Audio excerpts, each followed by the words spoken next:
Let's begin with a common scenario, one that might resonate with many of us. Imagine you're in a relationship with someone you deeply care about, perhaps a romantic partner, close friend, or even a family member. One day, during a casual conversation, they make a small comment about something you did, a gentle critique, maybe something about how you handled a situation.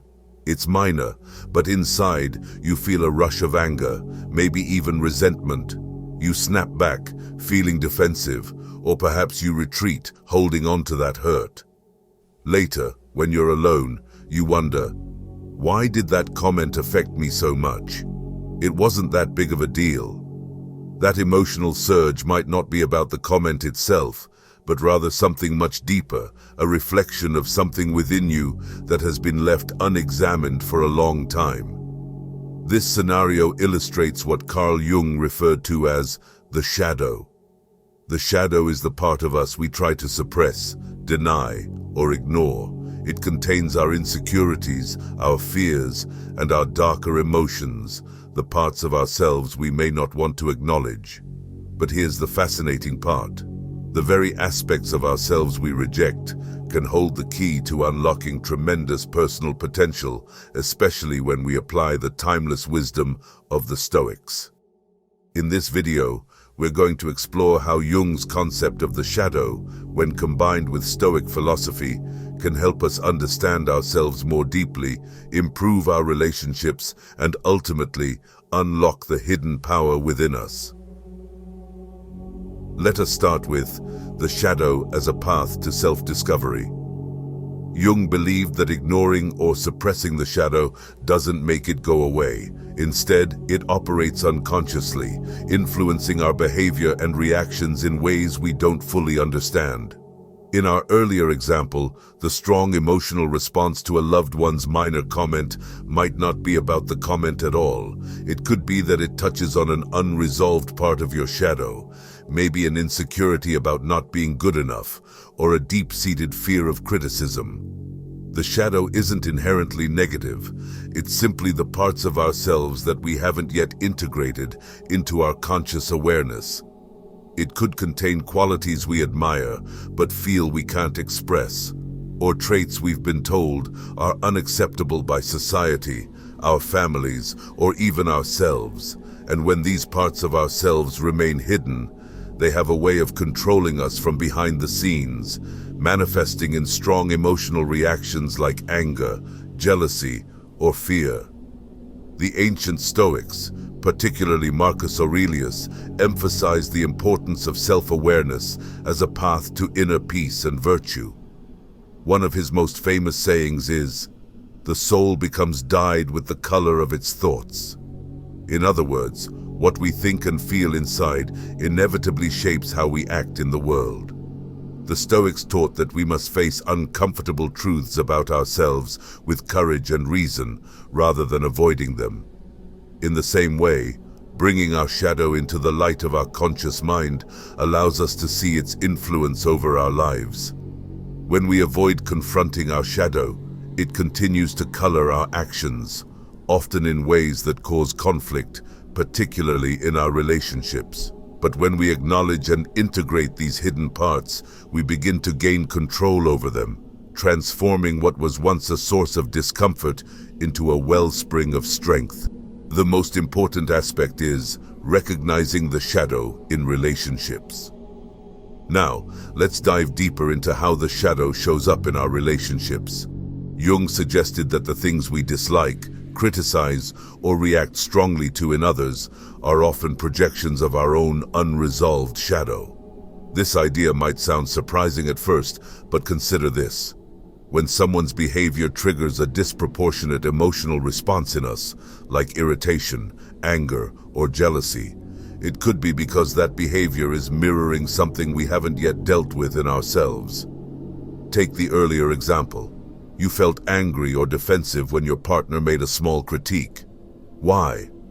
It's likely that the comment touched on a deeper insecurity or fear within you, perhaps the fear of not being good enough or the fear of being seen as flawed. The comment was just the surface, but beneath it lies a part of your shadow that you've kept hidden from yourself. The Stoic philosopher Seneca urged people to engage in daily self-reflection, a practice that can help us uncover these hidden parts of ourselves. He said, "We should examine ourselves before we criticize others." This practice of reflection, so central to Stoic philosophy, is also crucial in understanding the shadow.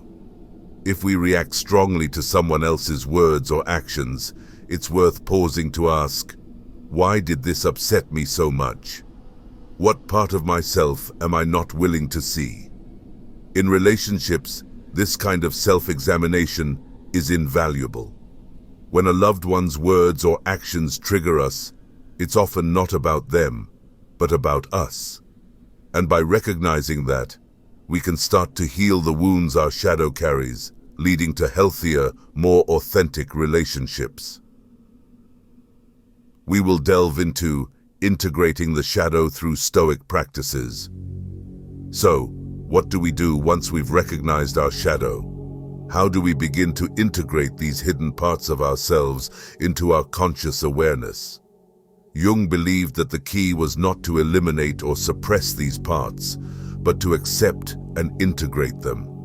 The goal is not to allow these impulses, like fear, anger, or jealousy, to dominate us, but rather to understand them and transform them into something constructive. This is where Stoicism provides powerful tools. The Stoics believed in ascesis, or disciplined training, to build strength of character. Let's say your shadow contains a deep-seated fear of rejection, which often manifests as defensiveness in your relationships. Instead of trying to suppress that fear, you can begin to use it as a signal, an opportunity to practice greater patience, understanding, and vulnerability with your loved ones.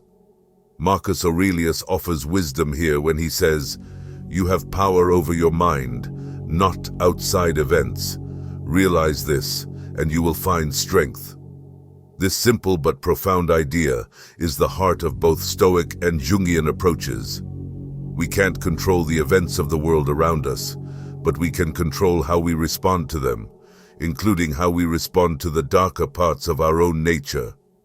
Another Stoic practice, premeditatio malorum, or the premeditation of evils, is particularly helpful here. This practice involves mentally preparing for the challenges we might face before they occur. If you know that certain situations or comments from a loved one tend to trigger your shadow, you can anticipate these moments and prepare in advance to respond calmly and thoughtfully, rather than defensively or emotionally. It's about turning these potential triggers into opportunities for growth, rather than sources of conflict. Now we will see about the key to unlocking hidden potential in relationships. By integrating the shadow, we don't just improve our relationships, we unlock hidden potential within ourselves. The parts of ourselves we've buried, whether they are fears, insecurities, or unexpressed desires, contain tremendous energy. When we confront and accept these aspects, we reclaim that energy and transform it into something positive. Jung called this process individuation, or becoming whole. He believed that when we integrate all aspects of our personality, including the shadow, we move closer to our true selves. The Stoics had a similar goal, living in harmony with nature, which includes accepting all parts of ourselves, both the virtuous and the flawed. Epictetus once said, "It is not events that disturb people, it is their judgments concerning them." This wisdom applies directly to our inner world. The shadow itself isn't what disturbs us, it's our fear or denial of it that causes pain. By acknowledging and embracing the shadow, we remove its power to harm us. Instead, we can harness its energy to improve our relationships, our self-understanding, and our ability to live a life of virtue. Now let us see the importance of embracing the shadow. Both Carl Jung's concept of the shadow and the enduring wisdom of Stoic philosophy give us powerful tools for self-mastery and personal growth. the parts of ourselves we often avoid. Our fears, insecurities, or the emotions we're uncomfortable with are not to be seen as enemies. Instead, they hold the potential for transformation. By bringing these hidden aspects into the light and approaching them with self-awareness and discipline, we unlock the potential not only for inner peace, but for deeper, more authentic relationships with others. As you think about this, I encourage you to reflect on your own life. Are there parts of your shadow that you've been ignoring? Have you noticed any triggers in your relationships that might be revealing something deeper about yourself? How might Stoic principles like self-reflection, acceptance, and discipline help you confront and integrate these hidden aspects of your psyche? If this resonates with you, I encourage you to take a moment to reflect. What parts of your own shadow might be holding you back? How can Stoic principles help you bring those aspects into the light? Share your thoughts in the comments below. Let's discuss how understanding our inner selves can lead to greater fulfillment and connection in life. Hope this video was helpful to you. If you have not liked the video and have not subscribed, then probably you are not going to see me again. If you have liked and subscribed, then congratulations, you are leveling up to be the best version of yourself. Sharing the video will also help me reach more people like you who can make the world a better place. If you feel this can help your brothers, spread the love by sharing. Always be authentic, be honorable, and be a man. See you then. Godspeed.